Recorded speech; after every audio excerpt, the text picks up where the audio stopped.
It's an areological, autoerotical, tubular, bovular joy. An exposular, regional, batular, pouchular, fun for girl and boy. A latissimal, dorsical, hung like a horsical, caliphalygical ball. The most bunular, funnular. Fruit of the lumula. Frenchical, tongular. Wabada, bobular, bunular, fruit of the lubular, frenchical, tongular, wabada, bobular, lessical, orbical, smirtus, bobular, tusha, particular ball. Hey! Hey guys, how's the movie? Oh, it's breastica, bubical, chestica, mammical, pendular, globular. Oh, for crying out loud, movie sound. Hold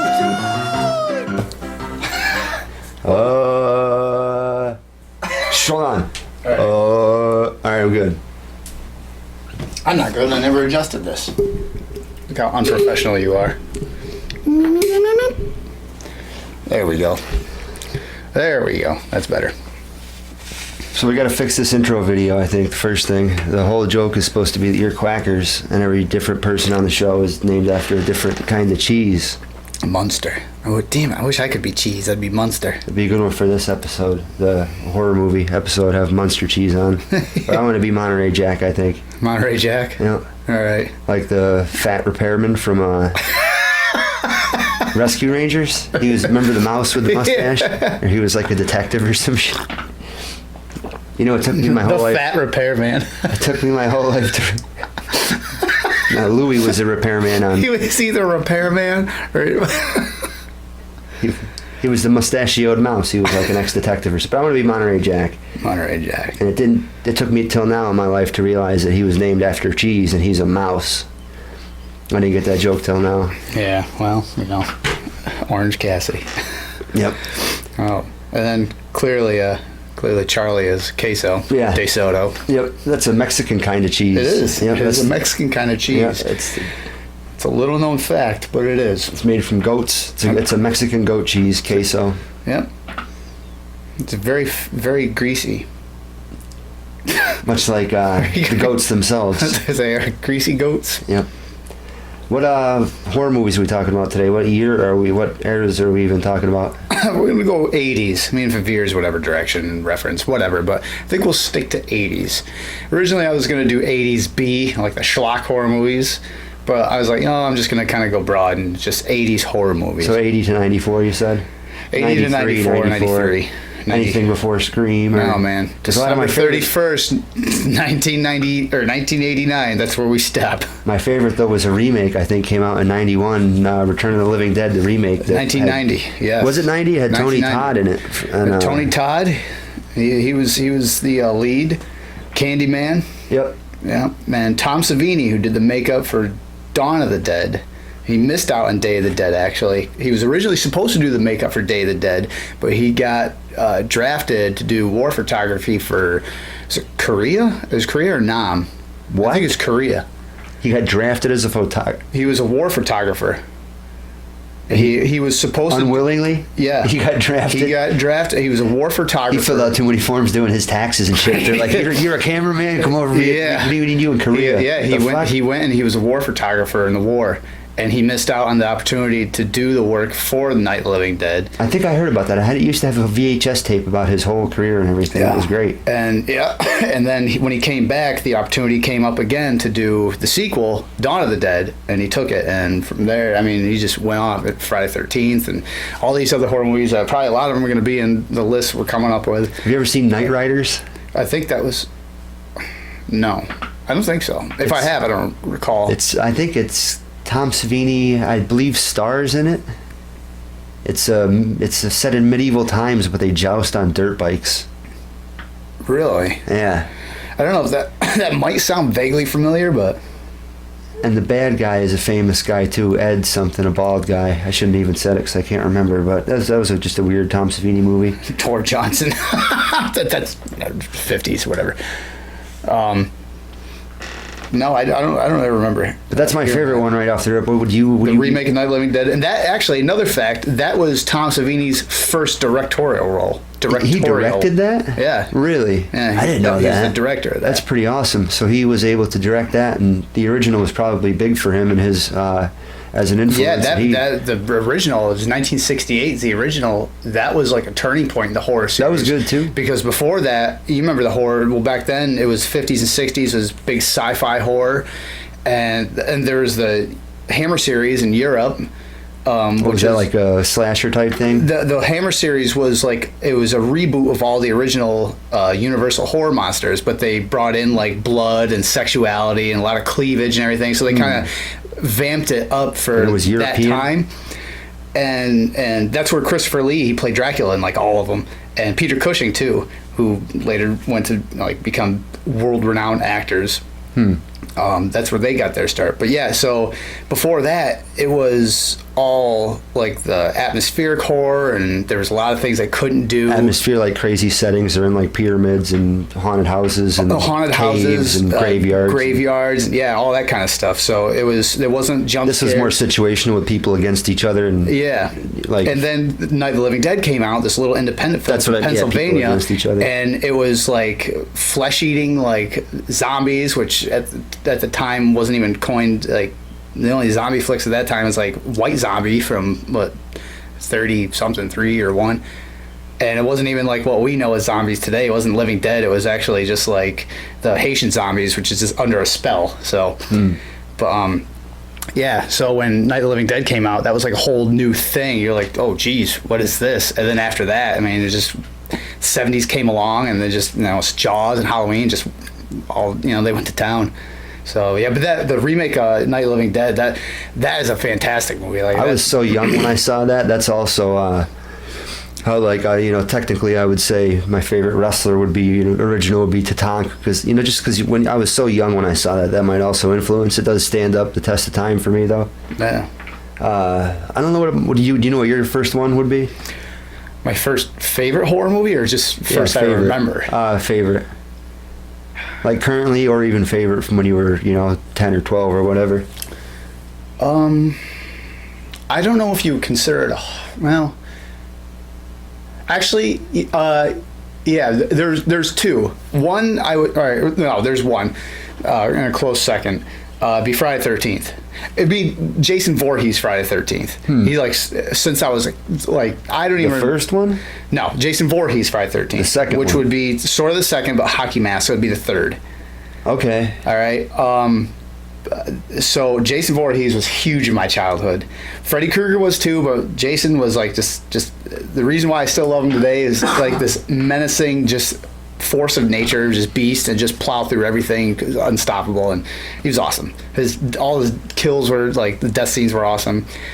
Yeah. So the close second to that would be Jaws, because as a kid I loved the ocean. And then Jaws, I watched that as a kid. My father introduced me to a lot of horror movies. My father and our neighbor at the time when I lived with my mom, she had this huge horror movie collection. So between the two of them, like, I was just tarnished at like the age of 5. Oh, yeah. We were friends with a family that lived up the road that owned a video store, and the father was into horror movies and had a ton of them. So I saw them from a young age also. Yeah. So yeah, Jaws would have been the other one. Even as a kid, I loved like Jaws. I think that's definitely more of a thriller. But I remember as a kid, one of the few things that scared the shit out of me in a movie I remember is when they're swimming in the boat and a dead body floats out of a closet with its eyeball hanging out. Yep, or some that was shit. the first and number one. 2 was the first one. They went to investigate a shipwreck, I guess. A boat that was afloat just left adrift, and what's his name? Not Quint, Brody Quint, and Hooper. He went and dove under the water, and there was like Wayne Bennis's father. Yeah. Right, Richard Dreyfuss. Yeah, there was a hole in the hull, and he went to like pick at a shark tooth that was in there, and when he picked it out, it was like an old school jump scare, and there's this like dead body's head like came out. Like decaying, right? Yeah. The eyeball hanging out. Eye missing and everything. That's one of the top times a movie has actually ever scared me, but it's not even. Yeah. But it's not a horror movie. It's a thriller. But like it is kind of like a horror movie in that way. Yeah. So that would be number 2, and Jason number 1 for you? Yeah, Jason would be like, that would be my favorite as a kid, definitely. I ran through the Michael Myers, the Halloween movies first, and then I watched the Jason ones. I remember the first time I watched them, I watched like 7 of them in 3 days or something like that. I still get on those binges. I think if I saw Jason first, I would have liked him better. Looking back on it, the movies might even be, I always just liked Mike because maybe that was the ones that got into it first. Now I like Michael Myers better as a character and as a story. At least the first 2. 3, even though 3 didn't had nothing to do with Michael Myers, but that we'll get into that later. But yeah, that as an adult and just understanding the way movies and character development and everything worked better. But as a kid, yeah, Jason was number 1. I mean, I watched them all when I was small, but Jason is the one that stuck out. And I remember as a kid, I went as Jason a few times during Halloween and stuff like that. Like I had like a plaid shirt and then put like fake blood and shit on it and like this fake plastic machete, and I got like one of those like white hockey masks. It didn't even look like Jason mask. Glow in the like dark. Yeah, it had the glow in the dark and like the mouthpiece in it. It was like flat. Yeah, it's like you're wearing a plate. But I would take like scissors and cut like a chunk out of it and stuff to make it like, look, it's like rotting. And I did all that. Corey Feldman hit you in the head with a machete. Yeah. That and like rub it in dirt so it got dirty and stuff. Yeah. But yeah, I did that a few different times, like at least twice as a kid. Now, alongside those two, here's one of my hot takes. I think Nightmare on Elm Street, like the first one was a horror movie, and I think every one after that pretty much was like a comedy. It was horror comedy. Yeah, but the up first, to the Wes first Craven's one, New Nightmare. Then they have a little more. Was that the one that they were on a talk show and like that? Yeah, that was the one where Wes Craven came back and did like that's the second one that Wes Craven did, and he played it off as like a movie in a movie. They tried, yeah, because even then he totally had to remove what he had to make it a comedy movie on its own, and because how do you like after all those schlocky movies? They were fun to watch. Yeah, absolutely, they were fun. Not saying they're even like, Chucky. The first Chucky was a serviceable horror movie, but every Chucky after number but really like one. What can you do after that? I mean, the first one is a shock. People don't know what to expect. And then after you, like, it's a talking doll. It was probably more limited formulas for movies back then too, as far as the cookie cutter. I don't think story. so. No, you think they could have done more crazy especially stuff? the 80s. I think there was more freedom. Oh yeah, I guess you're right. Yeah, they could have done. Because how many of those like kind of movies? You see a lot of indie movies, but you don't see them get those theatrical releases like they did back then. There's still a lot of free range indie movies, but you have to really search for them. So in this age of like easy the ability to just like find a lot of things, it's actually harder to find good horror movies because there's such an do a little research probably, and there's so many. I mean, you go on Netflix or Amazon or anything like that, how many horror movies do you see up there? And that are low budget. I'm not talking about like the ones I mean, just of low budget horror movies. How many? They don't have classics. They have all new shit. But it sucks. Yeah, I hate PG-13 horror movies when there's too much CGI. I don't. There's some that are really good. See, a horror movie to me doesn't have to have gore. It doesn't. If it's done well, it does not. Like the first Halloween had like no gore in it at all. Well, yeah. I mean, I guess the slasher movie is different than a horror movie. Well, if you want to go subgenre, yeah, there's slashers, thrillers, there's terror movies. You go with those. What's the difference between a thriller movie and a terror movie? I guess nothing. I mean, both of them are just like it's just suspense. I mean, suspense, thriller, and terror. It's all the same thing, really. Because horror movie is like I've already explained this before. The difference between horror and terror is reacting to whatever's in front of you, and terror is the suspense leading up to figure out what the hell it is. Like those are two different. That's the difference. Or stuck on a lifeboat. I like movies like that too that aren't necessarily horror movies. People stuck on a mountain. That's like a reality plane crash. Not like reality TV, but like a reality. This could happen, and that would suck. Like what is it? What's the one where they're lost at sea? The divers there. The two girls in the shark cage. Yeah, I watched that. No, that's 47 meters down. That was cool. That was all right. I heard there's one where a bunch of people jump off a yacht and they're partying, and then they realize that the ladder is up on the yacht, and they're all just in the ocean, and then the boat's right there, and they can't get back onto it. Really? That's interesting. I've never seen it. I want to see it. That's actually really interesting. Yeah. Yeah. What the hell would you do? Where does it go? Start swimming? Just hang out by the boat? Yeah. Stand on somebody? That's actually that'd be horrible. Yeah. Yeah, see, like, yeah, there's good ideas and stuff out there. Is the movie good? I don't know. I've never seen it. It could be a horrible movie. The premise is, like, interesting, but you really have to search nowadays because there's so many. So many. Yeah. There is good ones still.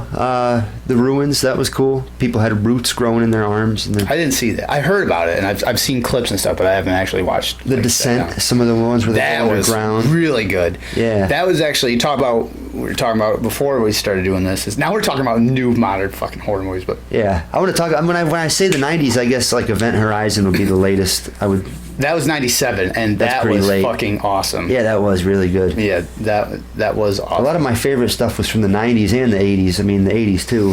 Evil Dead 2 was one of my all-time favorites, obviously. Who? I'm not even sure. We didn't find it in the book, did we? I shouldn't even be reading from the Book of the Dead, but I won't read the number. I won't read the chapters out loud. The first Evil Dead, I think, was like 78 or something like that. I didn't write that down, so I figured you would, and lo and behold. I was also looking at a list of the top 50 horror movies from the 80s, and there was 2 that were in the top 15 that I was surprised that were on there that are favorites of mine, but I don't hear mentioned a lot. Basket Case, I guess I do hear that mentioned a fair amount. That's definitely B horror. And also Night of the Demons, which I just loaned you to watch, which I'm a big fan of also. I think that's a...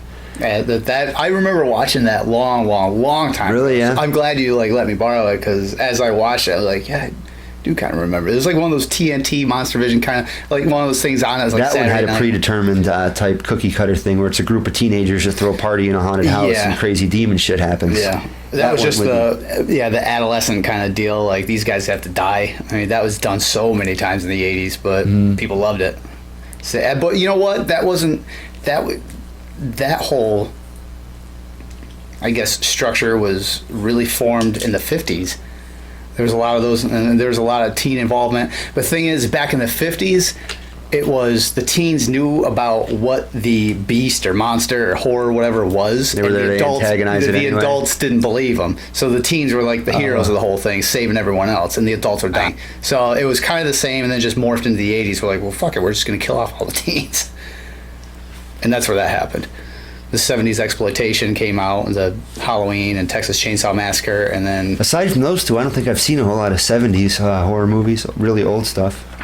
There's Exorcist. Come on. Yeah, I've seen that. Long time ago. I liked Rosemary's Baby a lot. That was a crazy 68. movie. That was awesome.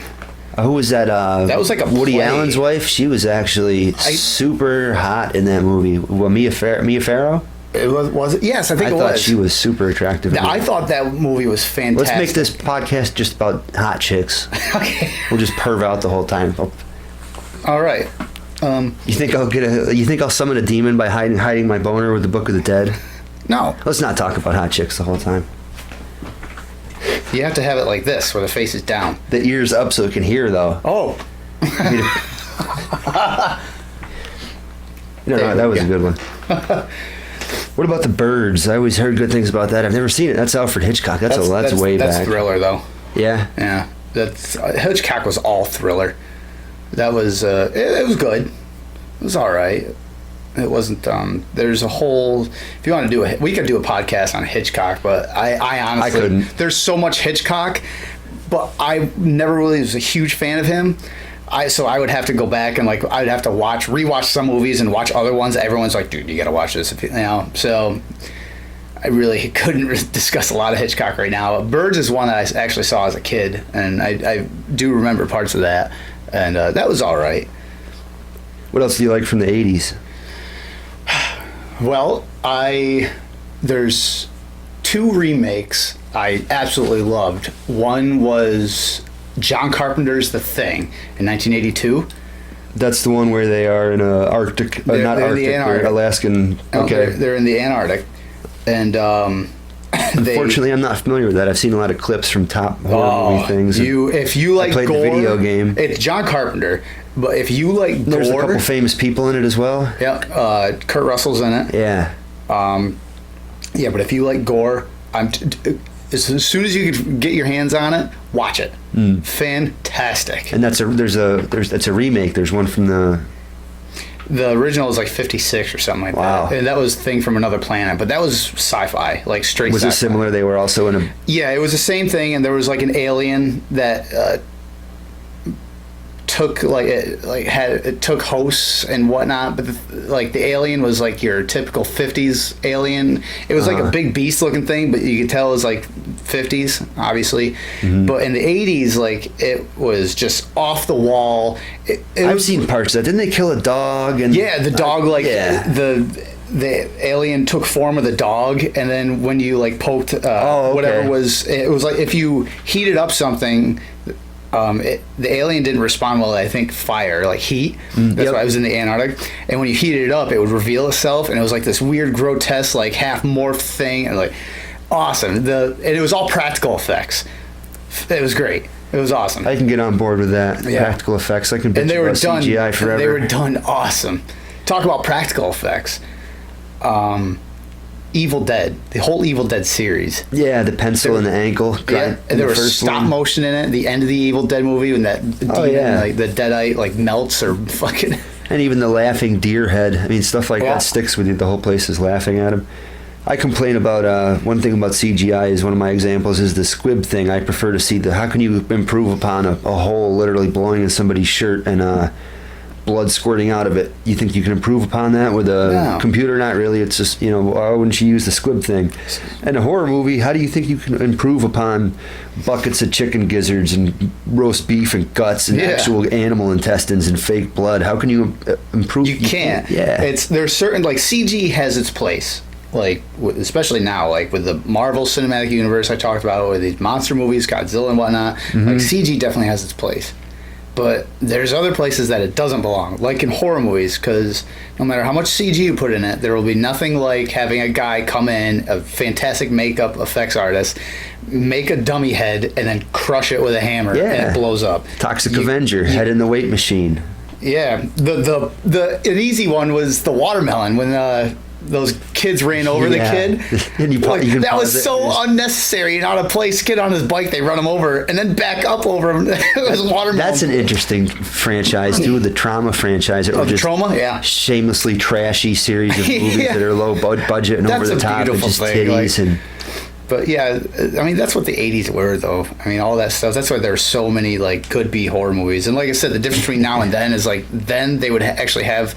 And they were designed... theatrical releases, and... These movies were designed for kids under the age of 18 to see them. Yeah. Just because of the gratuitous nudity in it. Like, Toxic Avenger had a chick playing with herself in a spa, like a straight up like softcore pornos thing for like a minute straight. And wasn't he like sitting in there like all uncomfortable, didn't know what to do or some shit like that? I think so, and then something like that. Yeah. But they marketed toys towards kids too. Even movies like RoboCop and Terminator, they had horrific R-rated movies. That did RoboCop. When that fucking what was the name of the robot that the one that fell down the stairs? Yeah, that just shot the shit out of the designer, the guy that was showing it off to all those like marketing like it just goes crazy and just shoots the shit out of him. Like holy shit. Ed 209. Yeah. Holy shit. I love when they were showing the prototype RoboCops and the one looks around and he pulls off his head and it's just a zombie head and he shoots himself. He screams and goes, ah! Like, that stuff's great. That was a brutal ass movie. Yeah, and they made toys and marketed them towards kids. Comics, toys, video games, like, yeah. A lot of stuff. Yeah, that was. I remember, was it RoboCop 2? What was the one that... the jetpack was the third one. That was the third one. Samurai. I think it was 2 where he gets captured and actually dismembered. Yeah. With like fuck jackhammer shit. I remember watching that as a kid. Like I was like just in shock. Like they're killing the good guy. Like in the beginning, beginning of the first one when they blew his hand off and shot him all to bits. Yeah, shot like part of his head off. Going back to the well, like how do we really destroy this robot? Like how do we kill this guy again? And then the third one, I thought it was fucked up. Like what do we do for this franchise for the third movie? How do we spice it up a little bit? Let's kill Lois. What? Yeah, kill her. Doesn't do anything for the story really. She survived 3 movies. Kill her. Can't kill RoboCop. Kill her off. Did you know that the same director of RoboCop did Starship Troopers? Really? Yeah. Makes sense with all the propaganda. Yeah, it does. It really, yeah. I just learned that recently, and I love both of those movies. They're both awesome. Really Starship Troopers is fantastic, too. Yeah, but that does make complete sense because you watch Starship Troopers and it was like the same kind of deal. It was like just nudity. Join the brigade today, you know. Yeah, it was like super blood and everything, but it was fun. Like the movie was fun. The director was the guy that said, "I'd buy that for $1." That crazy looking guy. He also did what the hell else was it? Some other ridiculous thing. I forget. I don't want to say anything. I don't remember what it was. Yeah, but RoboCop was. It's not even a horror movie, but that was definitely a good one. Have you ever seen Luther the Geek? You know, I remember that movie, but I can't remember anything about that movie. Like I remember There's going only to one like. scene to remember. Really, I saw it years ago too. But Does he like chew someone's like stomach out or some shit like that? Or probably I don't remember that, but he goes and sits He had, down. like, metal teeth, I Yeah, think? he escaped Yeah. from a circus and had metal teeth, and there was some scene where he'd be horrifically abused or something in the beginning, and then he escaped. But he sits down at a bus stop next to an old lady with groceries, I think. And maybe he has groceries or something, and they smile at each other, and he hands her an egg, and she smiles back and drops it on accident, and he bites her neck, and just blood squirts all over, and he kills this old lady. And that's the most notable scene from it. But that's one of the mind gems that people don't mention a lot. I remember, you know, I actually completely forgot about that movie till you just mentioned it. I'm gonna have to find that now. I'd like to watch it. Let me know if you find it. I'll watch it as well. Yeah, like I completely forgot. That it's been like 20 some years since I remember even seeing anything about that movie. I remember going to BC Videos. All the ones at the local. Shout out to Mike. Shout out to Mike King for sure for supplying us with horror movies. Yes, and 'cause that's where a wrestling lot of these movies came from. and a place to work and wrestling to film and what up, Mike? Belts to make. All right, we're on a roll. Yeah, but I remember going there with my dad, and I remember seeing that sitting on the shelves, Luther the Geek, and I remember flipping it over and seeing like some body sitting on it with like their stomach all chewed out and shit like that. All right. And I remember looking at it like, holy balls. I exhausted most of the options at the local shops around here. I really went on a tear for 4 or 5 years and would just watch anything I could rent, and that's where I really watched most of my stuff from. You know, another one is I kind of view it as a precursor to The Sixth Sense in a way, I guess. Definitely for the storyline's sake is Jacob's Ladder. I didn't see that till later in life, but I enjoyed that that a was lot a good too. one. Tim Robbins in a super awesome that performance. wasn't really a super horror movie though. Not really, but I mean, No. it was demons chasing him. We saw demons in his Right. flashbacks and stuff like that. Yeah. Neither was Sixth Sense though. It was Yeah. still a pretty sick thriller movie though, and Yeah. underrated also. Nightbreed, that was a pretty crazy one. A lot of weird practical effects in that. Night of the Ridiculous. Creeps. I Night of the don't. Creeps. I'm not. Nothing comes to mind with that. I'm sure I've seen it. That's a movie that you see once and you just kind of it gets lost in the shuffle. And Night of the forgotten about, Creeps. but, yeah. But what else? Let's see. Some of the same characters from like Nightbreed. Nightbreed were in Basket Case 3, I think. Some of the same ridiculous. Have you seen? Well, you've seen all the like. I haven't seen 2 or 3. Like You haven't seen Basket Case 2 No, or 3? It gets so ridiculous. They introduce an Well, they entire all do. family of freaks. So he goes and joins a family of freaks, right? And one of them is a woman just named Mackerel, and she's just a midget lady in a dress with just fish dangly things hanging down. And there's a guy with the great. guy's whole head is shaped like a moon. Like they get outlandish with some of the characters they have. It's awesome. It's really good. Oh, And he meets another Belial, but it's a woman, and they fuck, and it's like it's pretty graphic. It's pretty horrific. And she has a bunch of kids, like a whole litter of little Belials, like 6 or 8 of them with the one little arm. Right. And then a cop busts in and shoots her and kills her, and he kills the cop, and the movies Jesus. get totally insane. it sounds like it's awful. Like Texas Chainsaw Massacre 2, like where that's just like goes completely The the money opposite ruined direction. it. Basket Case 1, I think, would have probably been shit if they were even like, here's 4 times your budget. All right, bring in the mackerel midget lady. I think once they Where got a can we budget, go? Yeah. Let's fuck it a family. But talk about all right. Those were nuts. I just bought those recently. I was also. going to bring up one movie, but you talk about Family of Freaks. Mm-hmm. The movie Funhouse. I don't know, Funhouse. Oh, that's another one you got to watch. It was a circus, and there was. Did they have real freaks in it? There was one freak in it, and he wore like a. You remember? You know those back in the day, like not even back in the day, even still, those horror rides where you sit in like this cart and go around like this. Whatever the ride, and there's like things that jump out at you. And Like a whatever. hayride? Yeah. Oh, yeah. Well, not even a hayride. It's like you go to a fair, and it's like at those. Yeah. Okay, so it's like that. Definitely, I do. And there's a guy that's like talking, like standing in front of it. He's like, "Come into the fun The house. murder ride." Who has Like on South Park, the House of Farts.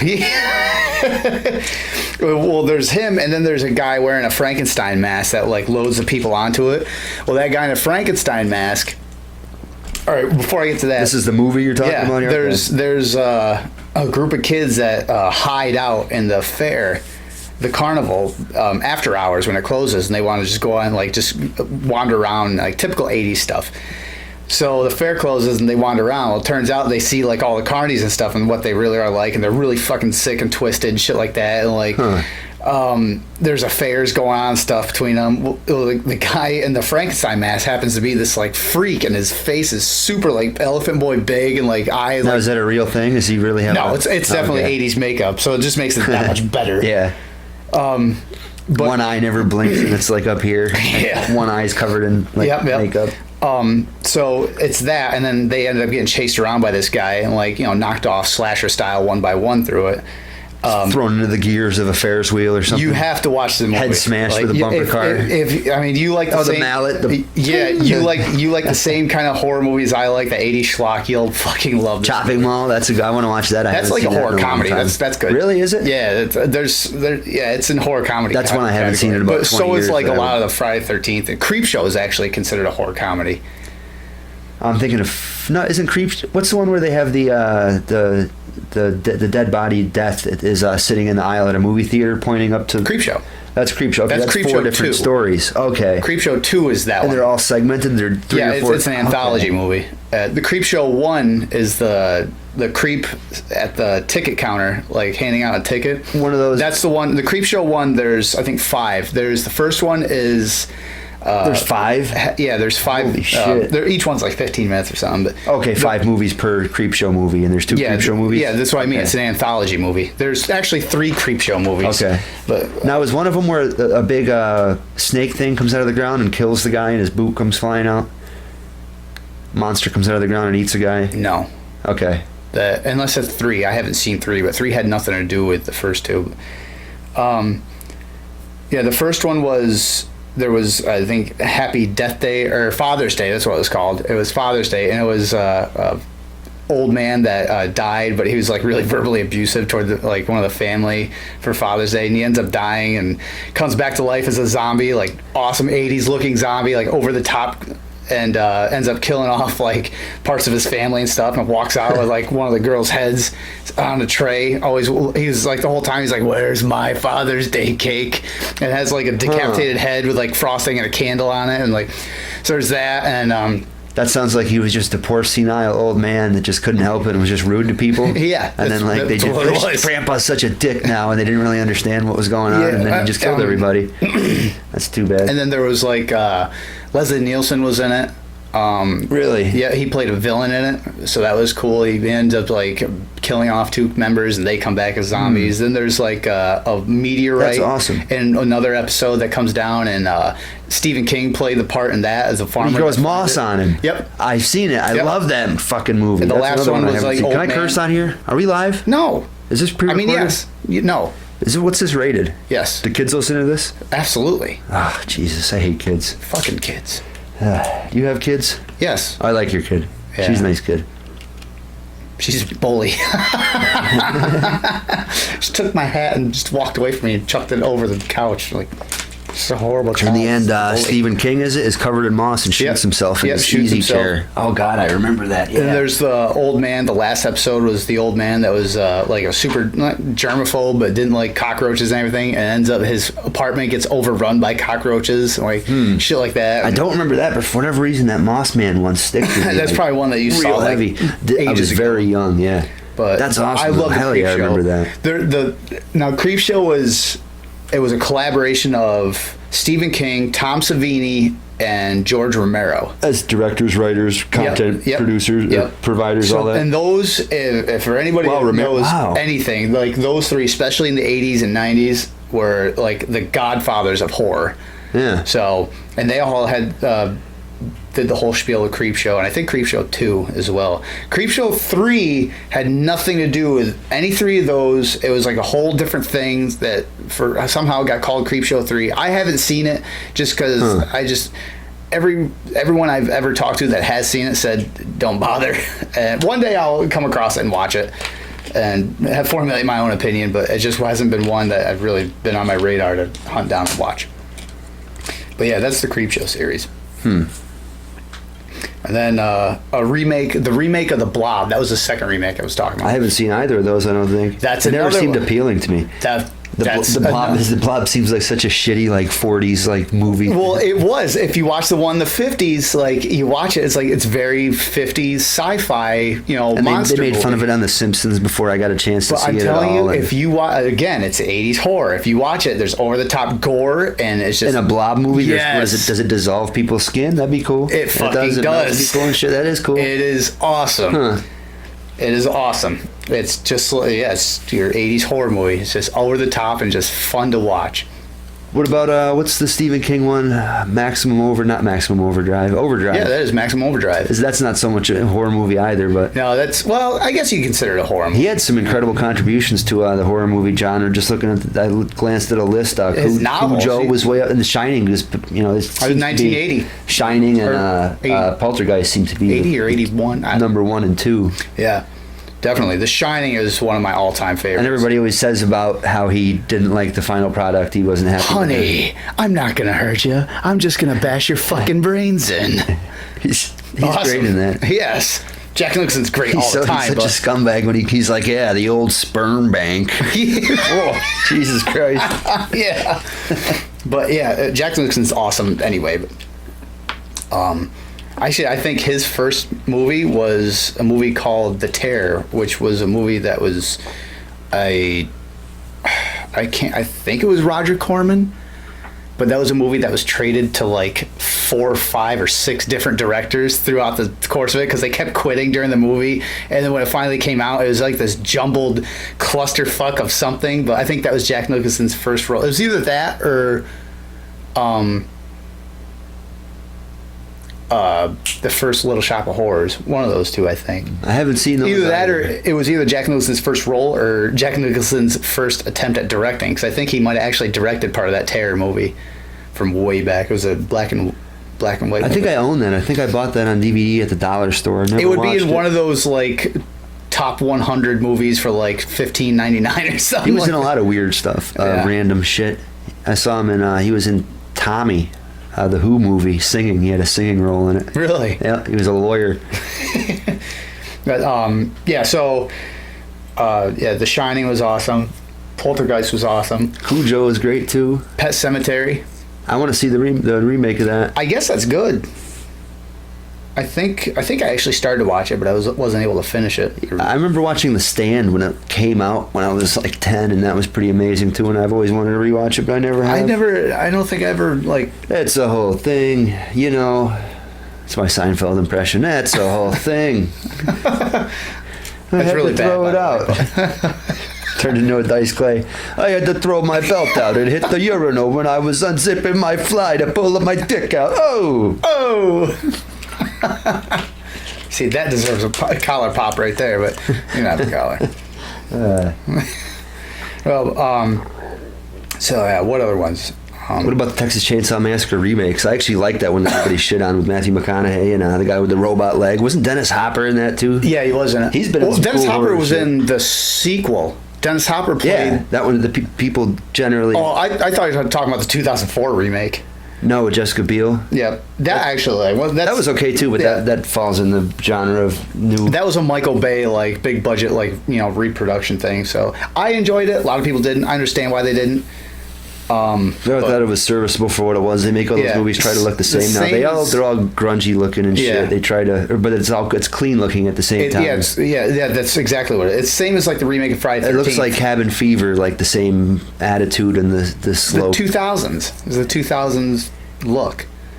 Yeah, same as Friday the 13th.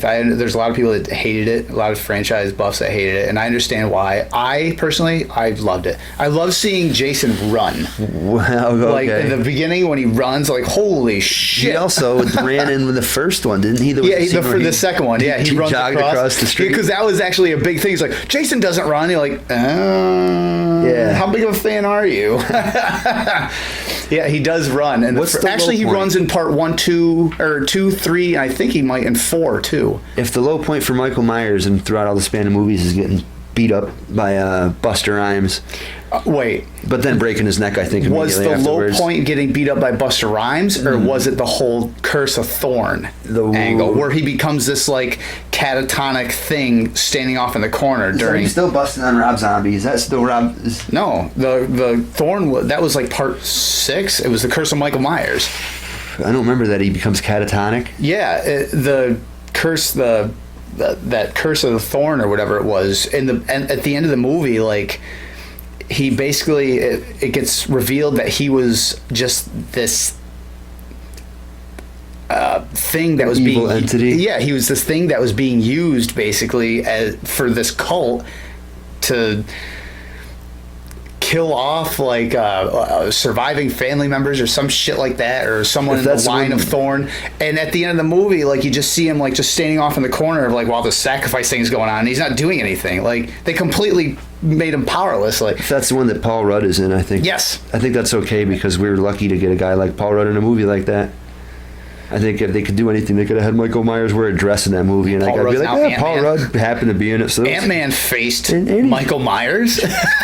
And they kissed in that movie.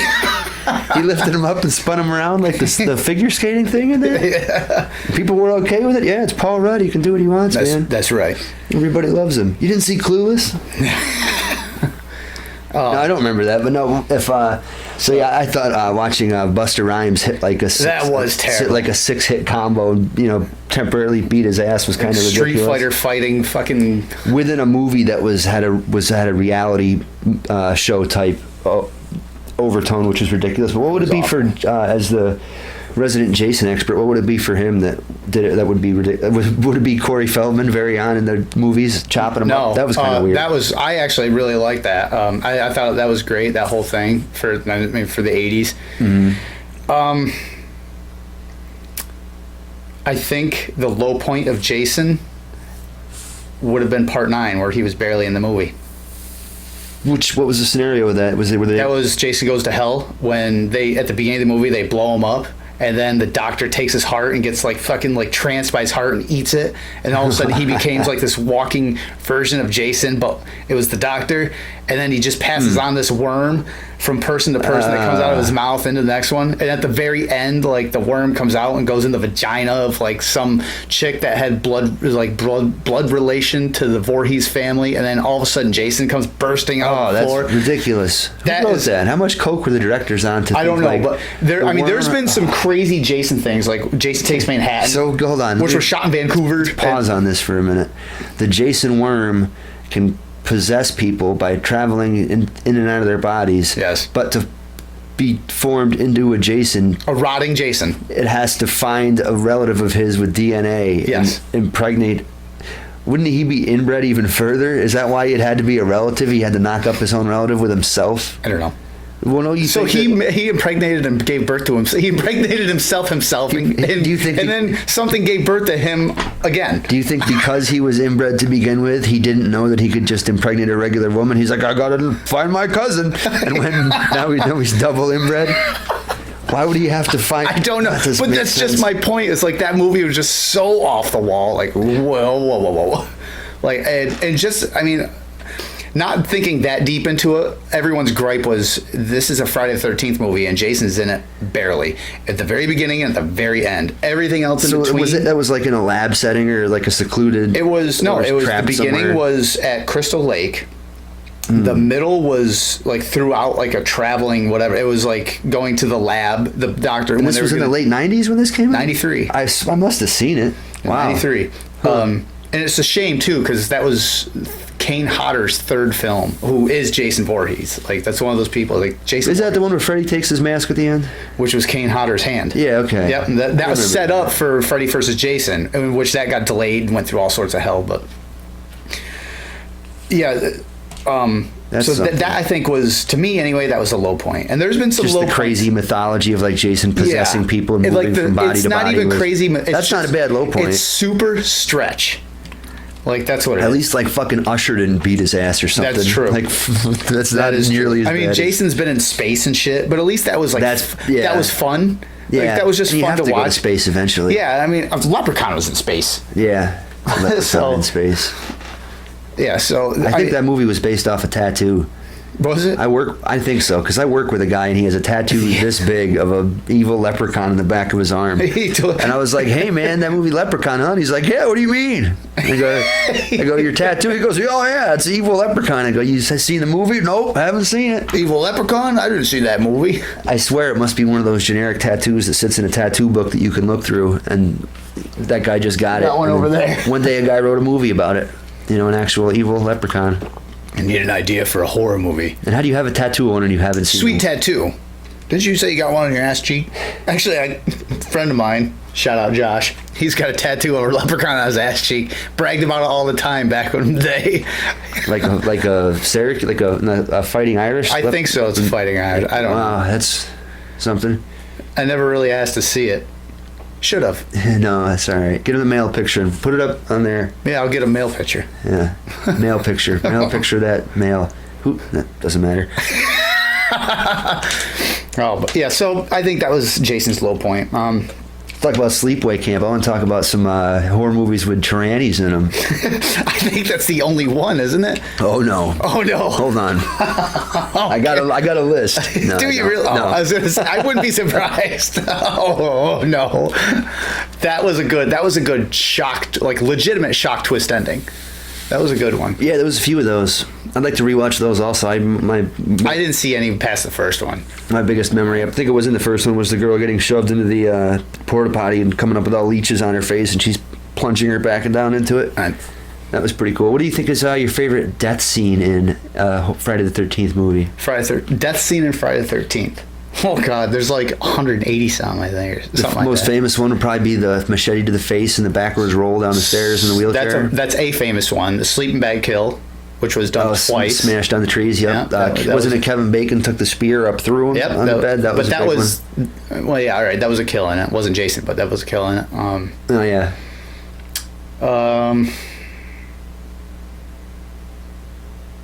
I feel like there's a lot where he just did Baraka style and went. Just took somebody's head right off. There's some good ones like that. In part 4 with the crazy guy in the dirt bike roading around, and his mother was like the ones like cutting chicken up and shit like that. Like he's like freaking out outside the house riding his dirt bike around, and then as he goes by a tree, like Jason has a meat cleaver just comes out the tree and boom, and just like chops his head off as he's driving. Did Tom Savini do the effects for that one? I don't think so. Okay.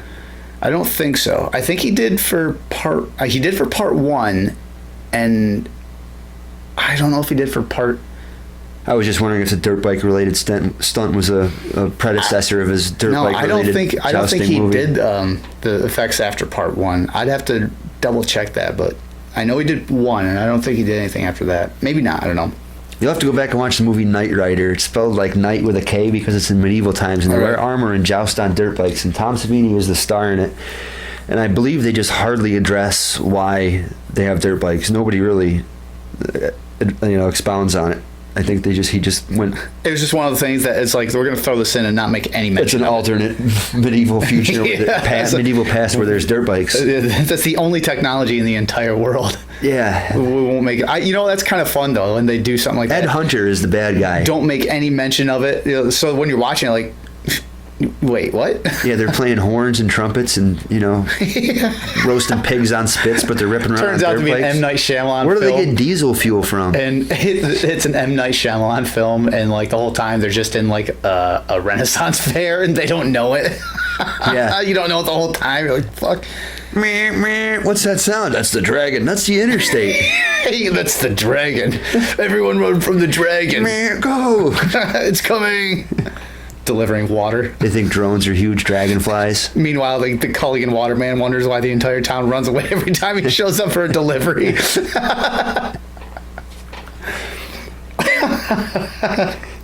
I want to see that movie. Yeah. What else? What other movies I got? Got a list here. Candyman. We talked about Candyman in Return of the Living Dead, but those are really good Tony too. the Todd. He's great. Tony Todd. Yeah, he is great. Candyman was awesome movie. The Children of the Corn. No one you're into that I'm. Children of the Corn was that is a big movie, but I don't hear it mentioned a lot. They really capitalized on using that. That wasn't a little midget boy. It was the guy who was a midget. He was a small little gay man, and yeah, but that was kids. They used spooky kids. It was too. a fantastic horror or cult movie. It was eerie. Not a whole lot of people did. It was eerie, like corn. Yes, I get it. The whole movie was a maze of emotions.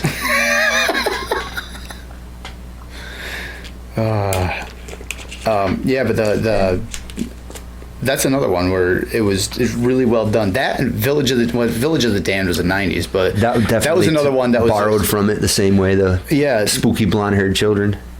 Yeah, that was a really good one too. Spooky Nazi children. Nazi children.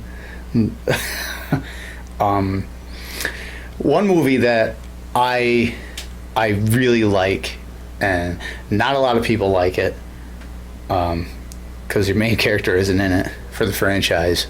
Oh, Halloween 3? Yes. I've always shit on that historically, but in recent years, I feel like the opinions have turned on that. And a lot of people have shit on it knowledgeable historically. people that are into horror movies now are saying that is actually good if you take it as an aside from the other. If you take it as how it was supposed to be, like as an anthology franchise, and just watch it for what it is, just an 80s horror movie, it is. It's a good 80s. It's not like this, it's not like, it's groundbreaking. I probably watched it when I was 12, right after I watched number 2. Yeah, and you're like, I did the same thing when way back in the day. I'd be like, where's Michael Myers? Like, I was like, this is stupid. But yeah, in later years, you watch it and I've got to rewatch it. Rewatch it just as an 80s horror movie, and it's good. Just enough people that know enough about horror have said that it's good enough that I feel like I should rewatch it. So yeah, that one's a really good one. It's technically it's a horror movie, but it's comedy horror, and it's one of my favorite characters in cinema is Beetlejuice. Oh yeah, I said that would popped up on one of the lists. 1988. As well. Beetlejuice is awesome, and supposedly they're coming out with this. They are actually coming out with a sequel. That's great. And Michael Keaton and Winona Ryder are going to be in it. And Alec Baldwin. I don't know if Alec Baldwin and I hope so, because he's particularly what's her name? hilarious. The chick from Home Alone, the mother from Home Alone, right? Nope. Isn't she one of the rich ladies? She was in the remake of The Fly, which is another one from the 80s that was really good. Remake. Gina Davis. Gina Davis, yeah. Yeah. I think she. Never mind. She. I don't know if Alec Baldwin and Gina Davis will be in it, but supposedly Winona Ryder and Michael Keaton are reprising their roles, which is great. And really, that's all you need. All you need is Michael Keaton.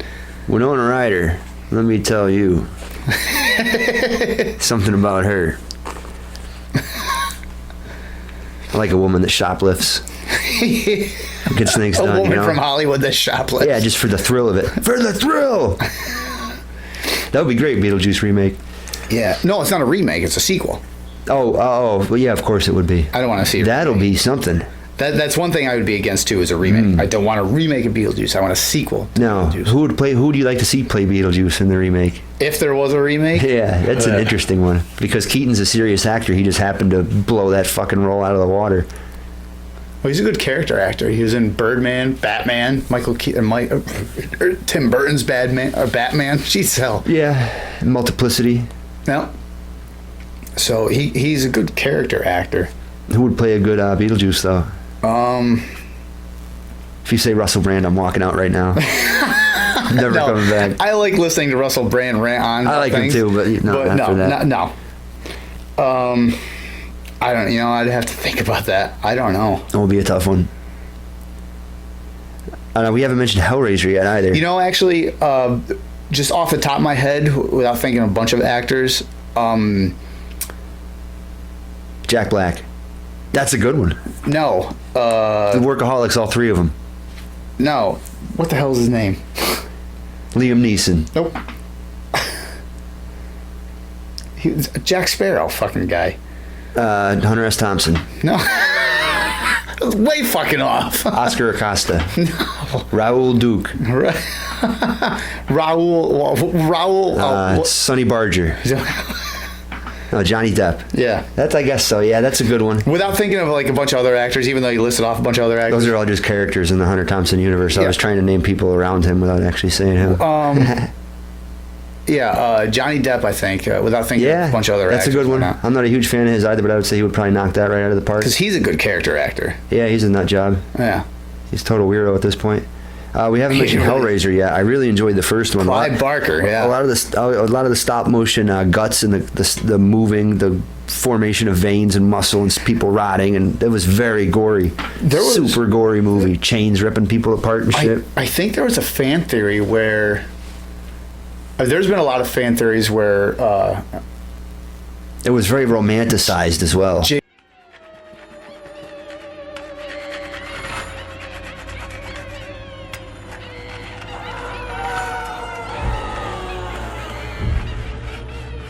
Well, we started talking about Hellraiser and the audio equipment cut out. Fucking blood started coming out of the walls.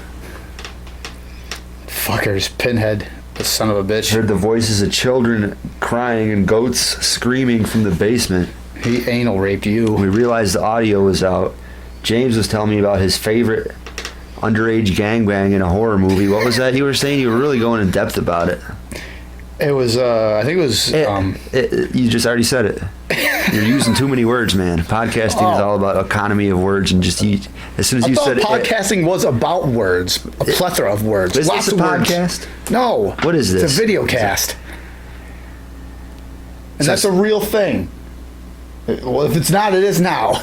Because I don't do straight audio. It's a vodcast. That's a real thing. I've heard of that before. Yeah, a VOD, a vlog, a VODic, a Volkswagen. How did that show up? What? The rubber dick on the table. I don't know if that should be so close to the Necronomicon. Hellraiser just had the fucking walls bleeding in here. Do you think that's really good to tempt the devil, tempt the demons like that? I don't know if that's one of my. What are your top 3 favorite horror movies in summation of this? Get that. This is mine, man. I've owned this for a long time. Cameraman. I bought this with a gift certificate, a $50 gift certificate I got for Christmas when I was 16 years old. Shout out Aunt Karen from Borders, Wolf Road, Albany, Georgia. You stuck leaves in Aunt Karen?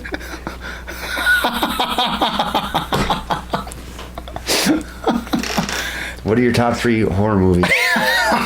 Notice how he just completely ignores that. That's from his own mouth, from a different podcast. How do I find out your aunt's real name? Yeah. Yep. Whatever. It's Cindy. No, yeah, okay. Cindy Moxley. My favorite gangbang? Cindy Moxley, that who would? Oh. What's my favorite? What was the question? Your favorite 3 horror movies, really, and Horror movies.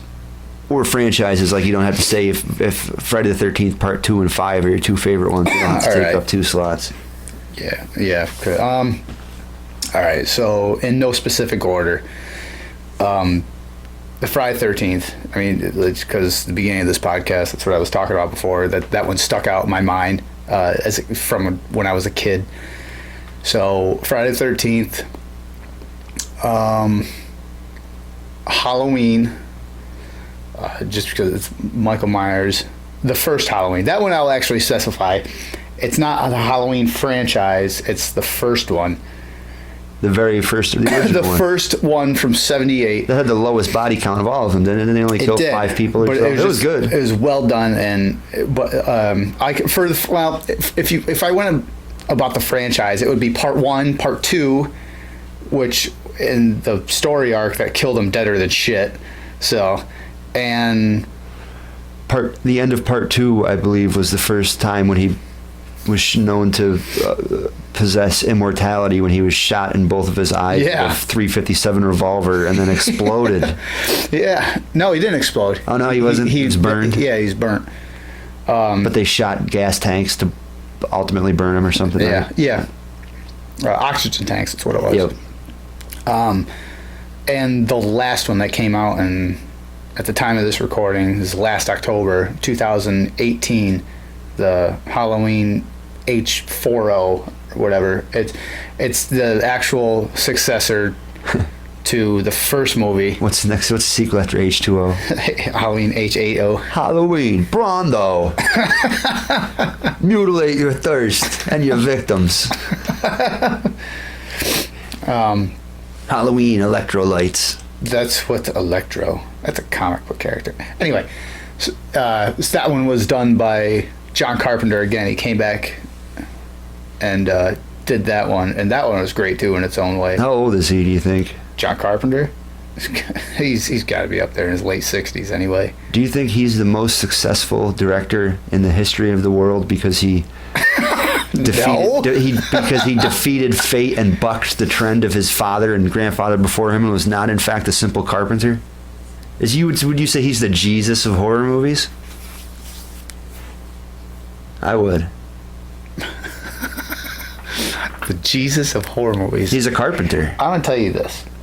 Is Uriah Faber the Jesus? He is. They called him the. You are thinking way too far into this. I'm pretty high.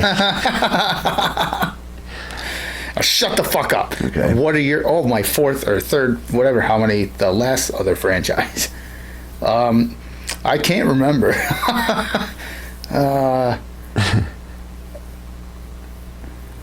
Probably, well, anthology films. That's right. The anthology. Well, the anthology films and TV shows. Tales from the Crypt. Tales from the Crypt, Tales from the Dark Side, Monsters, the Creep Show series, the Twilight Zone movie that came out back in the 80s. Is that the one with that was that was in the 80s? Yeah, the movie came out in the 80s. It was colorized, obviously? Yep. It was good? It was basicly a rehash of old episodes. Okay, they did the tear at 20,000 feet or whatever it was. I preferred the Simpsons episode to the movie of that, actually. I thought that was Simpsons a little more tastefully done and more true to the original. Right. But those would be my favorite. I mean, there's, well, not favorite, but right off the top of my head, like that were amongst my favorite. Top three, yeah. I mean, there's a whole bunch. Like I mean, this whole podcast is basically my favorites. There's some duds here and there, but they have their own place in my heart for this reason or that reason. And you? I'd have to say Evil Dead 2 specifically. No shit. Yep. And I think 3 is a good example of a sequel just getting a huge amount of money, and not only them doing something totally ridiculous with it, but them doing something cool with it, and something ridiculous happening in it. Yeah, but like something excellent. 3 wasn't really a horror movie. That was like complete fantasy action, zombie claymation, action, adventure, medieval, fantasy, horror. The evil like clone. Yeah. But yeah, that was a really fun movie. I love when his clone is yelling at him after his clone's been blown up and his face is all burnt and his jaw keeps falling out of socket. Yeah. He goes, "Oh, you bastard!" That's an excellent one. So that would be one of my top 3. And then in the way of zombie movies that we mentioned at the beginning of the show would be the 1990 remake of Return of the Living Dead with Tony Todd and Tom Savini. Tom Savini doing the effects on it. That one. No, directing that one. Okay, he directed that one. That was I think that was his debut, his debut in the director's chair. Pretty sure. Alongside that, if I had to pick 2 other favorites to go with it, it would be Day of the Dead at the Mall and. So it was just the Dead series. Yeah, but at least the notable ones, because there's been like Return of the Living Dead, Rave to the Grave. No, that would definitely be nowhere near my top 3, and I'm insulted that you would think. But that was also the Return of the Living Dead series. I wouldn't even watch a movie with the name Rave in the beginning of it, probably. I'd watch Rave to the Grave. It's Return of the Living Dead. It's supposed to be schlocky, over the top, and stupid. But they're probably at a rave. Listen, Return of the Living Dead was a complete spoof on the Night of the Living Dead, that whole Dead series, and it was awesome. Return of the Living Dead 2 was clearly not as good, but still awesome. Return of the Living Dead 3 was even worse, but still awesome. Return of the Living Dead 1990 remake is, I think, my number one favorite horror movie. That's Night of the Living Dead remake. Night of the Living Dead, yeah, that's my favorite of all time, I think. That's definitely up there. And Evil Dead 2 next to it, and a third one. I was thinking earlier today, I was into the Cabin Fever movies like a year ago, but they're kind of way too new, and I really wouldn't be able to think of a third one off the top of my head right now, although I suppose I should be able to. We were talking about books earlier. We talked about the Scary Stories books. I understand those are going to be made into movies. Well, that was another conversation. Yep. I'm trying to buy time here. I'm trying to think of my third horror movie. Okay, I'll talk about books and literature, and you think... Yeah. You sit there and stare off at... Yeah. Talk about Tony Little a little. A little bit. Tony Little. Listen, there's... Just a little, though. Talk about him a little. I'm going to talk about the Gazelle. Uh-huh. I wish I had the Gazelle. Don't you have the hat with the ponytail sticking out the back of it? No, but I used it in an infomercial shot for a friend of mine in college with Chiquito, the working illegal. Queso. De Soto. I don't know. I don't have a third one, man. I can't think of anything right now. There are hundreds of... I know, but those two I just like so much. It's hard. I mean, I love the Halloween series, but that was such a long time ago that I was super into that. It would be hard to pick. If I wanted to pick specific ones, I mean, I could not put in Halloween or Friday the 13th because those, I think just about everybody who's a horror fan has those somewhere on their list.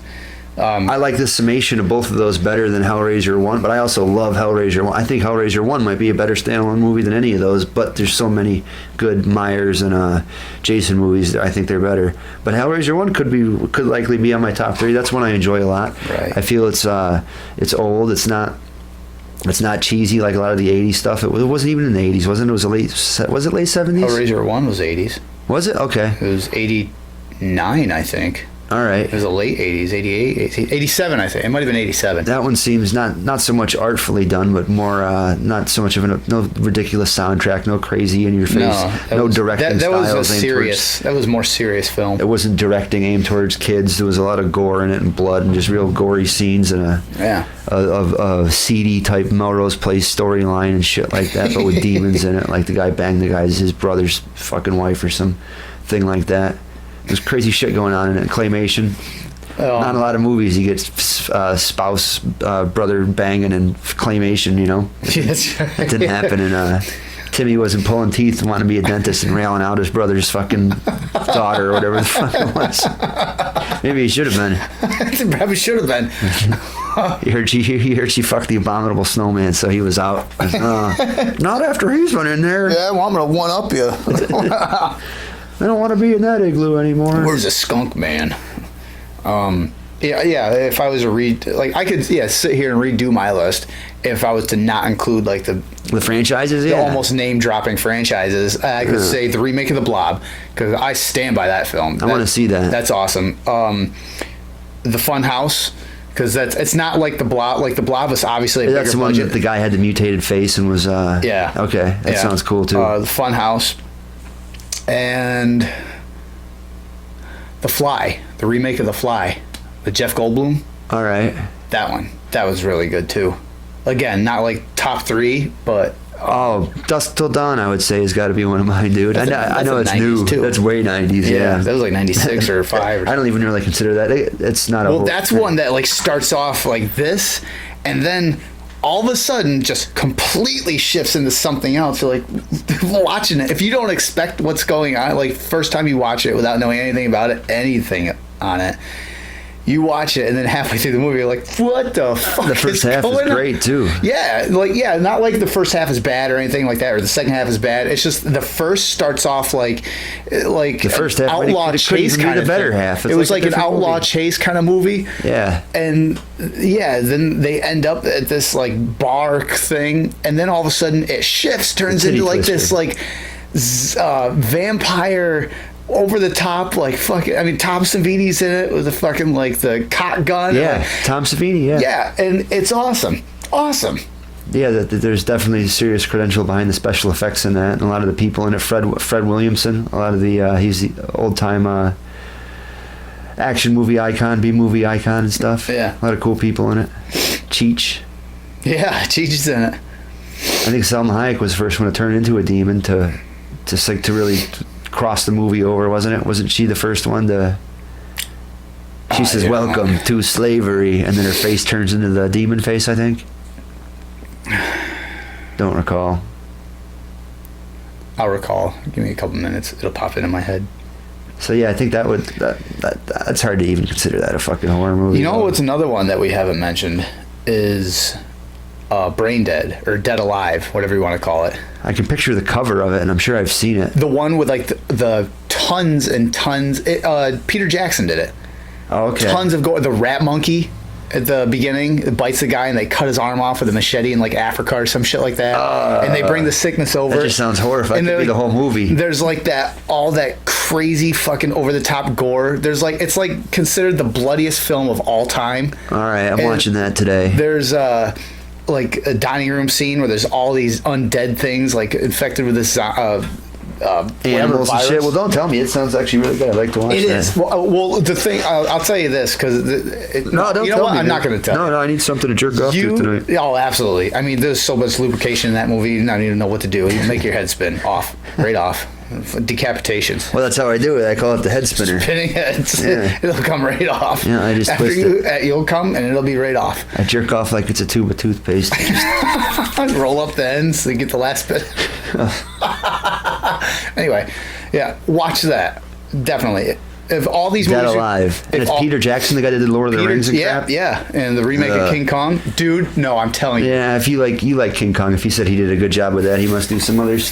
The movie was a little too long, but yeah. What year did it come out? 80, roughly? It's not, it was in the 80s. I don't know. Glorious movie of all time. I don't know how that escaped me. I'd like to see it. But yeah, it's widely considered, and it's the 80s over the top gore, not like that realistic looking gore, but like blood spraying out of severed heads, gallons and people gallons ripping people's throats out with their hands. Yes, corn syrup, whatever. Yeah, just so much of it, gallons of it. That's good. And they're like, there's so much over the top shit. Next time we sit down, whatever we're talking about, I'm gonna sit down. The first thing I'm gonna ask you is, did you watch that movie? You have it? Yes, I do. All right. Did you watch that movie, and what are your thoughts? I'm gonna watch it. Sounds excellent. Because there's so much, and it's like as the movie goes on, it just gets fucking crazier and crazier. Do you like Lord of the Rings? Yeah. Yeah, I've never seen it. Yeah, The Lord of the Rings is a good story, but that's like Peter Jackson developed into this big time director. This is like one of his early flicks where he's just fuck it. Like, who am I thinking of that also had a fucking dope ass horror movie and developed into an amazing big budget director? Had Macho Man in one of his movies. Did Sam Raimi? Did Sam Raimi? Yeah, he did this, and he did Spider-Man and shit. And That's right, he did. Drag Me to Hell. He got to. That was pretty cool too for being a new age movie and a lot of CGI. But he just Drag Me to Hell was entertaining. He had a massive budget to do his own thing with a lot of his tactics, and you know that was entertaining. Yeah, I liked it. You know what movie I didn't like? I didn't like have fun watching was the Human Centipede series. No, oh 80s. Man, it's not 80s, but I like watch it. I'm like, I liked it. It was like just going too much for the gore and shock value. Yeah, and it was. It almost took me out of the movie. Yeah, no, they were horrible. And that's not saying it's like, oh, it was too much, because like I watched Cannibal Holocaust, and that's like fucking, that's like Jesus. Have you seen all the Human Centipede movies? No, after the first one, I was like, I'm done. Okay, so listen to this. You think it can't get any worse, right? Well, there was Tusk, and there's like all these other ones too. I just watched that recently. It's fucking weird. I like the scene where they took his leg off, but then it really took me out of it how they showed he was stitched together, but also he moved like a suit. I didn't know if it was skin. He was wearing a skin outfit, and he was just sewn together underneath. Like, it was a bunch of other people, I think. Yeah, it was like a Frankenstein kind of thing. They showed graphs of on the inside, like they sewed him together and cut, sewed his ankles together and shit like that. That was pretty cool. That was about as disturbing as I wanted it to be. But how about when they put that Canadian cop in it and played that goofy soundtrack, and he literally, I think, had fake teeth and a bad French accent. So he looks like Gary Busey. You saw Tusk? I saw parts of it. Oh, dude, the movie just took the most ridiculous turn. It became like a slapstick comedy. They literally played like a goofy. Yeah, but what can you do with something like, holy fuck? You can't. I don't know, have him eat a raw fish at the end. But we were talking about human centipede. I want to get this one story out. This is just because you haven't seen them all. This woman is in the human centipede and she's pregnant. They just throw that in there just to make it, to push things horrifically. So she gets away and she gets out to her vehicle, right? And she's about to give birth and she gets in a vehicle she steals. And as she's pulling out, she sees the human centipede, the guy that's sewing them all together, behind her. So she panics and the baby pops out of her, squirts right out, shoots on the floorboards, lands underneath the gas pedals. She makes a split decision, stomps on the gas pedal. They show it crush the baby's head and its brain squirt out. And she, I don't remember if she runs the guy. She might run him over. Maybe he moves, but then she gets, maybe she dies, maybe she gets, I don't remember what happens, but that's some intense shit. In a movie, a baby squirts out under, and they show the whole thing. It's horrific. Like, it's absolutely horrific. If they did that in Dead Alive, that I was talking about, that would have been something. That would have been like, holy shit, that's like over the top horror entertaining. But the fact that Human Centipede did it, they did it in like that modern realistic look. I'm sure it's just. It was nasty, yeah, and those movies were pretty fucked up. Super fucked up. That's the reason you watch them, though. That's true. You know what movie I haven't watched yet? That might have been the second one. I think the third one was like unwatchable or something. I don't remember. What movie the second one was the guy that was mimicking the movie. It was like the big fat guy. Yeah. He would shit himself uncontrollably because he'd been raped as an infant repeatedly. So you kind of felt compassion for him. You're like, oh, if that happened to me too, maybe, I guess. Yeah, it's sew people together. What would it take for you to make a human centipede, James? Finances. Somebody rear ends you in traffic. There's a family in that van. Perfect. Burnt coffee. Yeah. Morning. Burnt coffee this morning. I was late for work. Should I eat the cuttlefish or vanilla paste? I remember that episode. Yeah. What movie haven't you seen, you were saying? Green Inferno. I haven't heard of that. I think it was Green Inferno, which is basically like a modernized Cannibal Holocaust. Oh, I haven't really seen that either. I mean, I'm sure I have years ago. Or maybe it was Red Inferno. I think it's Red Inferno is something Inferno. I can't remember. But that's one that I just haven't brought myself to watch. Just because Cannibal Holocaust is like uncomfortable to watch. Is that like I Spit on Your Grave when there's like a horrific rape scene or something like that? It was another tribal, like cannibalistic, like secluded tribal group. And these like this group, I don't know if it's filmmakers or something. But it's uncomfortable, like they cut them up and eat them and shit. Yeah, it was like this, yeah, it wasn't like over the top or anything like that. It was like down to earth, like really realistic, like tearing like chunks of like hair and like skin off and shit like that. Like, what the fuck? That sounds kind of dope. It might not even be that bad, but just because Cannibal Holocaust was such a bad taste in my mouth, like, and when I heard about it, I'm like, that could be interesting. And then I like actually saw what it was. I'm like, this is Cannibal Holocaust done again. And I'm like, I don't know. One day I'll watch it. One day I'll come across it, or it'll be like on Amazon. I'll be like, fuck it. I'll do laundry, fold laundry, and watch it.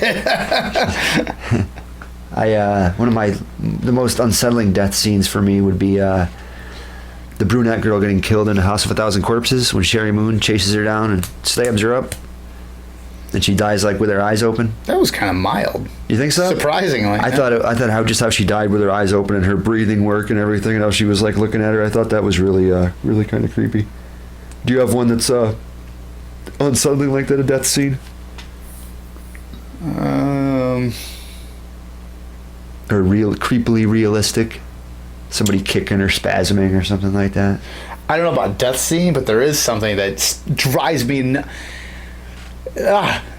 it like makes my like spine tingle, is just because like anything with like wrists or anything like that drives me nuts. But it's not that. It's not wrists. Wrists actually, after a while, anything with like slit wrists or anything like that, like bending backwards, like I got like past that. I'm fine with those now. Or anything with the eyes, that doesn't bother me. Yeah.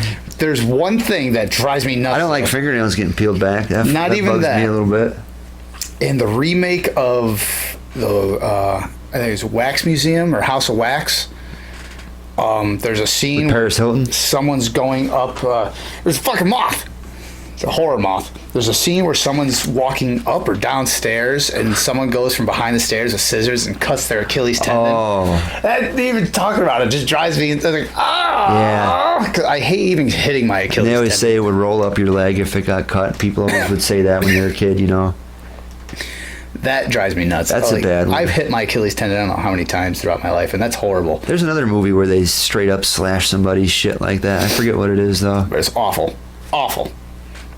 That's a bad one. Yeah, that's Yeah, but as far as like uncomfortable death scenes, I don't know. Not that it really stick out that I remember. No. But that one right there, because that's not really a death scene. Probably let off to a death, but I just know that scene was like. How about Hostel, man? That was a pretty awesome movie. I didn't watch too. any of those because that came out after Saw, and to me that was just Really, you never saw Hostel? no. That's just Oh like man, it's cool. It's great. that was the time I was like in the 2000s when like all these movies were coming out, and I got out of touch with horror movies. No CGI in that motherfucker, Just man. because I was like, it was like every movie that was coming out was like that same like big budget, like really colorful horror movie. It just wasn't. No, Hostel was great, It wasn't dude. that gritty style. And then Saw, like they were coming out with a Saw movie every freaking year. You know the idea of Hostel? Yeah. They kidnap American tourists and they wake up like strapped to a chair, and they'll just be like medical tables with different scissors and horrible knives and tools and shit like that, and guns and blowtorches. Right. And these super rich people come in, like different rich people will come in and torture these people to death, and they can do it however they want. Really? It's pretty neat. So it's like they paid money to go in. I and think just- they actually cut somebody's Achilles tendon in that movie. Oh, yeah. God. Yeah. Yeah, I'm not- yeah. So these super rich Forget it. I'm people not go and do watching that it. movie then. And the one that there's a, I think it's a girl or a dude. It doesn't. I don't know. But this one guy, creepy guy, has a pair of scissors, and he's like going like this and putting the scissors in their face and going, just freaking out. It's weird. Yeah, it's real weird. You know, it was a movie that someone, Queso showed me on Netflix years ago. I think it was Netflix.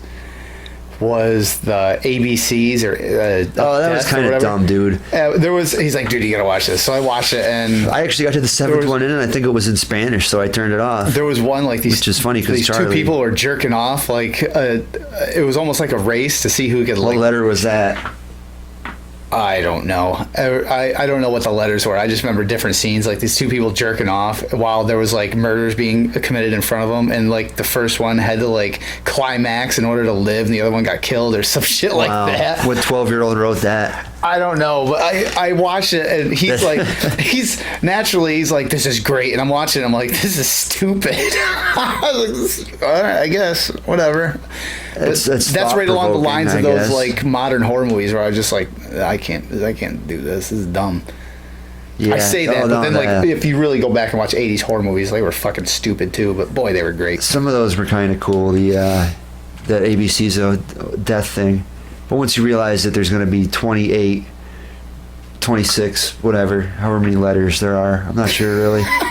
It's just like 51 or 50. Then there's 40. There's a lowercase. If you include the lowercase, there's like 102. But there's the tilde, and that's the 51st letter. Yeah, that's the states of the Hawaii. Yeah. Hawaii's the No, Canada. Hawaii is the only island on America. Aren't we technically an island? No, New York? we're an archipelago. gully? We're an archipelago. Oh, we're an acapella. That's right. We're an acapella group That's right. We are. in country, I think. Country. Can you believe it? Apparently, Mexicans are Americans too, because it's part of North America. It's central. They're in the middle. We're on the outside. We're on the outside looking in again. At least we're not in Canada. Yeah. Hey. Hey. We're right next to Canada, though. Is there good Canadian horror movies? Arachnophobia, was that Canadian? No, that was like somewhere out in like Ohio or something like that, Pennsylvania or something. There's got to be some weirdo from Canada that directs cool horror movies. Yeah. I don't know. I don't know either. What's the best sports horror movie? Well, what's the A sports horror movie. Friday 13th. yeah, I guess The Faculty. Didn't they play? No, that's a teacher. Faculty was awesome, but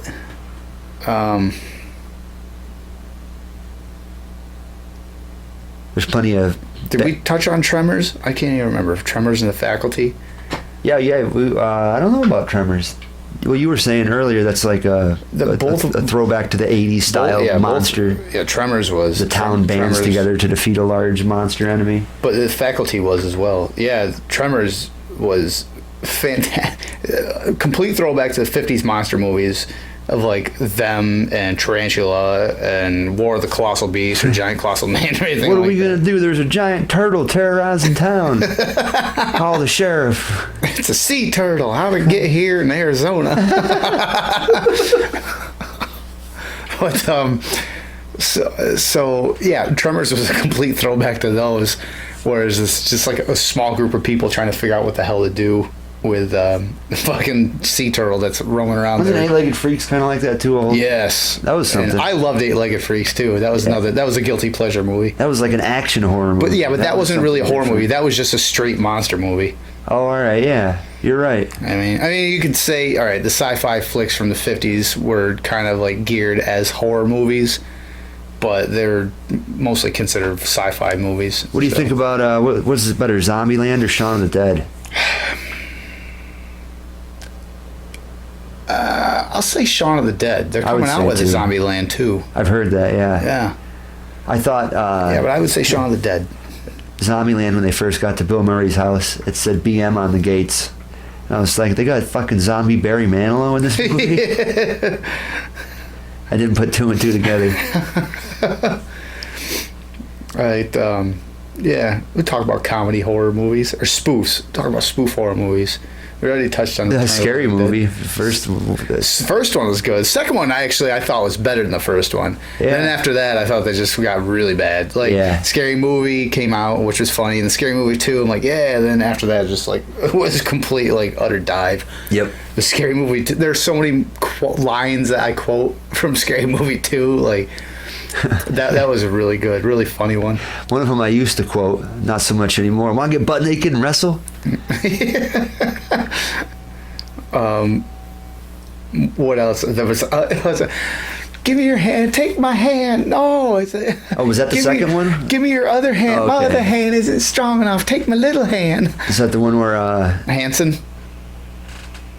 The butler that had like the mini deformed arm with the tiny hand on it. Yeah, Doogie Howser ejaculates hard enough to concave his ribs and splatter Anna Faris to the ceiling like Spider-Man. Buddy, come back to me. I'm coming. He should have won an Oscar for that award for fucking blowing a woman off his dick with a load of cum. That's expert acting.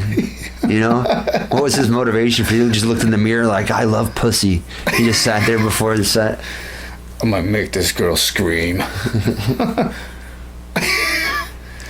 think that's the second time that happened to her in that franchise. What? It happened in the first one too, where she got blown off a guy into a ceiling, and that one she got blown off the guy into a door. That sounds like some weirdo Japanese businessman's video compilation of just crazy shit. That would be like one of those. What was that game show? It is highest budget, huge cum shot of all time. Most gallant of a figure seaman. Most live action Japanese tentacle movies budget $10,000. $10,000. Shout out to Asians. Shout out to Godzilla. Shout out to Asians. Hey! Did they do that? Something like that, I don't know. Oh, Christ. Shout out to Sailor Moon. And the Powder Puff Girls. Powder Puff? It's like cocaine or something. Powder Puff, oh yeah. Yeah, Powder Puff Girls, that's right. Super Sentai. Oh. That got really racist really fast. I don't think we have any Asian listeners. Probably not. I don't know. But I can't even remember what we were talking about. Oh, Scary Movie series. Yeah. Monster cum shots. What is your favorite cum shot in a movie more than a gallon? Oh, Scary Movie 2. Absolutely. Yeah. And anytime a woman gets shot into a door, when does that happen? I guess you're right. And you see it from the other side of the door through a window. My favorite is from Happy Feet 2. It's a March of the Penguins too. Actually, All right, It's I was gonna say Happy Feet's the kid one, isn't Happy it? Feet's like a 2-ounce cum shot. March of the Penguins too has a whale ejaculation. Really? Yeah, that's never mind. I'll send you the clip Thanks. from my burner phone. You won't recognize the number. I have a whole phone full of shit like that. Of course you I'm do. into animal husbandry, you see.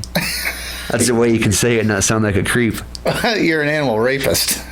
An animal therapist. Put my hand like this so you can't hear me, right? Yeah, it works perfect because the microphone's over there. Animal husbandry, breeding. Yeah, you breed with animals? You know, hamsters take 3 hours to mate, and you can make up to $2.50 off a full litter of hamsters. So that means not only can you make $2.50, you can watch hamsters fuck for up to 3 hours. That's like a horror movie in and of itself. You can, if you poke them with a pin every 10 minutes, it takes them 6 hours. Do they deflate? The best part, you put little costumes on them. You think Batman's better than Superman? You want to watch two hamsters fuck that look like Batman and Superman? I can make that happen for you. Well, how much is that? Where's my wallet? What's your favorite hamster movie? What's your favorite hamster movie? Just a movie with a hamster in it, like Honey, I Blew Up the Kids. Yeah. They had a hamster in I it? think they rode one, probably. No, they rode a scorpion. Or Home Alone 4 had the hamster and the wheel, the ball. There was a 4? Yeah. Shit, there was. There was like 5 or something of those movies. You know, We're way off topic now, talking about hamster porn. the 4th Home Alone, they made it a brunette kid because they said, all right, we're losing money. The pedophiles are getting sick of this little blonde-haired kid. We got to change it up for him and give him a little brunette boy in the next one. He's like 28 now. They test those kids' movies in front of panels of pedophiles at prisons. You know that, right? Most products they do. I can believe it. So of course they're going to be awesome. That's the only way that the pedophiles are able to make money in prison because they're not able to mix with general population and work in the kitchen and shit. They have to be part of these weirdo panels because Hollywood is actually concerned enough about it. They will poll them and say, like, what do you think about, this Haley Joel Osment? Well, I'm sure here? they'll pull them all right. Yeah. That's true. Damn pedophiles. What's your Hamsters. favorite horror movie about, the Nightmare on Elm Street. If you're going to say pedophiles. Human Centipede was made because the German director guy that made it was at a party and heard a guy say that pedophiles should have their lips sewn to truckers' assholes. And he said, I could make a whole movie about that. And lo and behold, he made a few movies about it. Yep. Made a few people uncomfortable, too. What's your favorite horror movie about truckers? Jeepers Creep, no, Maximum Overdrive. It's about trucks. That's about trucks, not truckers. Yeah. Mad Dog. Well, There was another what about the one movie- with Kurt Russell and Meatloaf, Mad Dog, Black Dog. Black Dog. There was another one like Maximum Overdrive called, it was a one-word movie. In Maximum Overdrive, it was just trucks. It was Emilio Estevez. And Oh, no, all the electronics went bad. yeah, and this other one, no, in Maximum Overdrive, it was just trucks. No, the There was another one that was the all drive-through board. electronics. The drive-through board was like, they're here, humans here, and he was like, fuck you, and he shot up the drive-through. Are you sure? Yeah, all electronics went bad. Because there was another one that was called, I can't remember what it was. I think it was trucks. I don't unless know. I saw that movie too, because there was a scene where the Yeah, so there's one where like the turkey carver went crazy and cut someone. Lawnmowers went crazy. oh, that wasn't all Maximum Overdrive. I No. probably saw both of them too. I guess. Maximum Overdrive was just trucks, but there was another one where a comet went by like the Earth and caused all the electronics to just go haywire and murder everyone. I might have seen that one. And too. it was on TV, I remember, and I watched it ages ago. I can't remember. If I remember, I'll edit it and put it on the screen right now and post. Right there. No, it'll be right here. Right here. Where is it? Right here. It's right there. Right up here. Don't scare it. Yeah. What other horror movies here before we end this? I'm thinking. I keep going back to thinking how much I really enjoyed. I think I just really like the poster for that Dennis Hopper Texas Chainsaw Massacre movie. I like Dennis Hopper's character. Crazy in that a lot, family. though. Just burning the plate in his head with the hot. Chop Top? Yeah. Yeah. That was that wasn't Dennis Hopper. That was Yeah, he was the sheriff. Dennis wasn't he? Hopper was the crazy sheriff, yeah. Yeah. But yeah, Chop Top was the one with the plate in his head. He had the clothes hanger and he kept burning it and like scraping away like the fucking Yeah. Yeah, the poster for that was great. And Puppet Master, I gotta watch those again too. Yes, Puppet Master. Yeah, that's another one we're going to talk about. Puppet Master is awesome. That's one that's another guilty pleasure because those movies are kind of Strong terrible. franchise. There's like 6 or 7 of those. 9. Right? 9 of them. Nine. Oh, fuck. But that's another one. If you, I don't think. Yeah, there's 9 if you don't include Puppet Master versus Demonic Toys. Then there's like Oh Jesus! a couple of those. Was Anyway. Demonic Toys like a one-off movie? No, that was another franchise. That was a rip-off of Puppet Master. But I think it was under the same company, like studio, as Puppet Master. So I don't know how you do that, but whatever. Yeah, Puppet Master had 9 films in it, and they were bad. And they were all rip-offs of Chucky, probably. All right? of them. I don't think. What came out first, Puppet Master? I think or Puppet Chucky? Master came out first. Really? Maybe not, but yeah. Huh. But yeah, they were all bad. But that was Now there's a 6-arm cowboy with 4. 6-shooter. There's the big, huge guy with the Pinhead. little tiny head and the drill. Oh, no, then there's a guy with the drill on his Tunneler. head, and then the guy with the hook hand that looked like Jack Blade. the Ripper. And that's all I got. Then there's Torch, who looked like a Nazi. Yep. Whatever. Yeah, that's fucked up. There's Leech That's Woman. that's really fucked up. He's a Nazi, and They're all. I mean, Toulon was the character Toulon made him, and he was in Nazi Germany. and so the guy was an oven personified. He was a living. If the oven they burned the Jews in was a soldier, it'd be that guy. That's pretty metal, man. And then there was Leech Woman, who was. I met her before. Had the leech She come was out my of her ex, mouth. I think. That was Snake Woman. And then there was, Jester. I think his name was Jester, the one with the clown, the 3 different levels ahead, and they'd spin in different Obligatory, directions. yeah. Okay, I remember that. And it wasn't the protagonist and at least one of them a detective? It was also like kind of like a cop thing, right? Maybe, I don't know.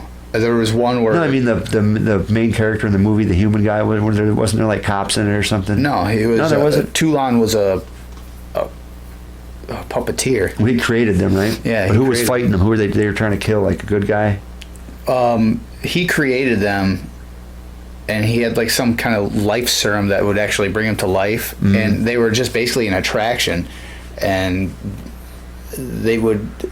I don't want to say they would do his deeds for him because that makes him sound like a villain, but he was actually like against Nazi Germany, but he was living in Germany, so they would kill like Nazis and shit. Oh. But like in the movie, in one of them, I think it was the first movie where these people like find his puppets, and they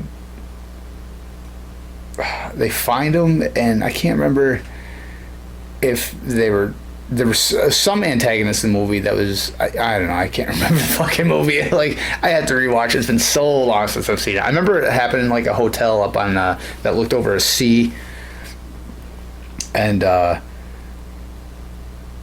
people got murdered. It's typical 80s. Puppet Master, yeah.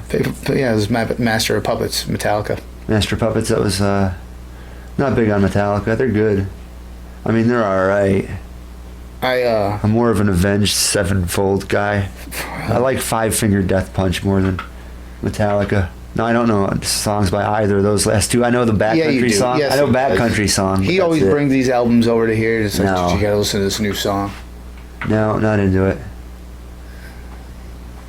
Not feeling it. Into the- Five Finger Death Punch is the fucking Nickelback of metal. Nickelback's probably better than them. Why does everybody hate Nickelback, man? I don't know. They're successful. Yeah. They're definitely successful. They're decent musicians.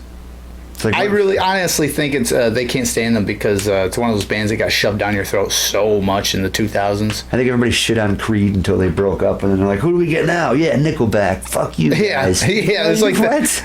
there's like that guy in the corner where like one guy leaves and like everyone just turns and looks at him. Like, Chad what? Kroger's in the corner, like, "Oh, I just got out of addiction for sleeping pills and red wine." You did what? You fucking idiot. You piece of shit. That was that. No, that's not him. I think it was the lead singer Scott Stapp, lead singer of Creed, went for red wine and like NyQuil or something. No, I know that's sad. I know I should have one I glass don't mean a day for sad my as heart. in like but a sad story. I mean sad as in like, how the fuck do you do that? Come on. This is addicted to Alka-Seltzer. maybe he's like a Plus. Jesus guy, and that was his whole fucking steez. Was it like he'd just get drunk on wine and convince these shitty Creed groupies that Jonestown? It's like the blood of the Lord or something. It's his own Jonestown. I think that's it. I'm putting it out there. Scott Stapp from Creed's a child rapist. Is there any movie? What's your favorite movie about actual serial killers? That movie Henry, I haven't really seen. That came out in '83. That's been popping up on a lot of the lists I've been looking at. Yeah. But actual serial killers? Oh man, that's a hard one. There's not like spin-offs like Texas Chainsaw Massacre, like or Gacy. Psycho or anything like that. It's Ed Gein, but I know there's an actual Gacy one. Yeah. The Manson ones aren't really that good. I can't think of any Bundy ones even. I can't really even Son of Sam with John Leguizamo, I guess. Right? Yeah. That's all I could think of, man. Yeah. That's a good question. There's though. one coming out that's about the Manson family. That's cool. That's coming out, and it actually looks decent. Which I've talked about it with a buddy of mine at work, Phil. Shout out to Phil. What up, Phil? Hope you get out of prison soon. Hope you get out, man. I don't work at the correctional. I don't think what he did is funny, but it's it cool. was. You have Cool. I know. no sense of humor. I don't think raping a police horse is funny, but maybe you know Phil better than I do. You should have been there, which is dude. not at all. You should have been there. That's all I'm going to say. I see it as destruction of a road cone and animal abuse, which is what it is. Art is in the eye of the beholder. And that was beautiful. He didn't have to shake up that 2-liter and spray it into the road cone, though. All right. I'll give you that. Horse had one day left on the floor. Maybe that's where he took it a little too far, but... yeah, I don't... Son of Sam probably is the the Manson one. movie we were talking about. There's one of those coming out. And what else even It's is about there? the family, not so much Manson himself, but it's about the Manson family. That's cool. That's even better. Yeah. I saw It's about that night where the whole, like, the mass murders and everything. I saw a Gacy movie I didn't like much, and he's like my favorite. I'd like to see a good, I mean, I'm a dead guy, and they kind of Hollywoodized that, but Albert Fish would be that would be a fucked up movie. Albert Fish pretty much just killed and raped kids. It'd be a horrible movie. I'd like to see maybe an animated version of that. Yeah. How about an actual Jack the Ripper flick? I don't like that old school. I did like some of that Sweeney Todd shit I saw on it accidentally. That was all right. I don't typically watch a lot of the old-timey crap, you know? The period stuff like that. The acting bothers me. This and this. Will I see you at the ball tonight? And, like, it just bothers me. Shut up. Makes me feel like a scumbag. What? Elegance in a movie makes you feel like, okay, I can understand that. I don't like the outfits a lot either, man. Like if I'm watching an old Confederate War movie and it looks like it's like 90 degrees out and they're wearing these wool fucking button-up things and just tight, like, piano playing, horse riding pants and boots and jackets and petticoats and fluffy pirate pants. Yeah. I'm gonna play piano. I can't play piano. I don't have tight enough pants. You know, like the Whigs, the British people, they wear those tight white pants and they use them for playing piano and riding horses. Those are the two main things you do back in the day. That's all you did. But when I see people, especially if it's like a fat person in a movie with like, and I see them wearing all these old outfits and it looks like it's hot out, I get like, oh, that looks horrible. Makes me immediately change the channel. Like, I don't like it. Makes me uneasy. You know what makes me uneasy? Talking about your child gangbangs. Some sleepaway camp was a great time, all right? I was a trainer too. I wasn't always just a trainer. You can turn that off now. That hat definitely makes you look like a trainer at a camp. Turn it off, James. Fuck you. I quit. Okay.